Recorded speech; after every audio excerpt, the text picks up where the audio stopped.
Praise the Lord. Praise the Lord. Hallelujah. Hallelujah. Dear friends, we have the gospel passage, Holy Gospel according to St. John, chapter 15, verse 7.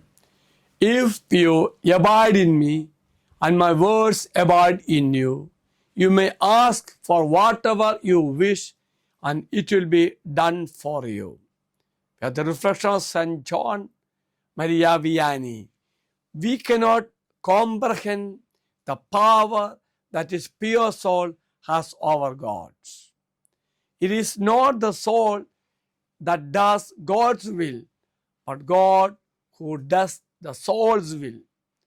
This verse emphasizes that fruitful prayer and answered requests are contingent on remaining in Christ and letting His words dwell within us.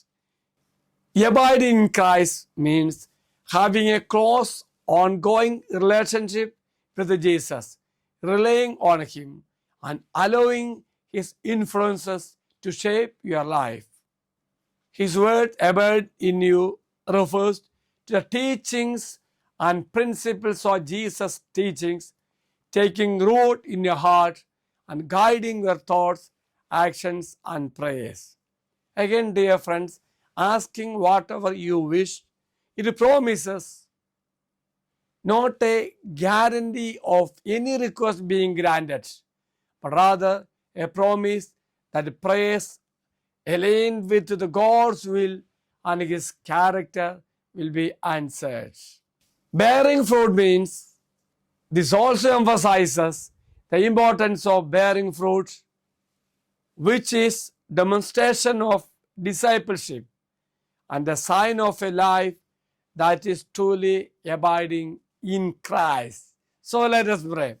Lord God, enable me to live a life of purity that will make me live in you, that will make me live in you. Let me be so united with you that whatever I might ask will be in total accord with your will for me. The Lord be with you. And also with you. May Almighty God bless you, Father, Son, and the Holy Spirit. Amen. Have a great day to everybody. Thank you, Father.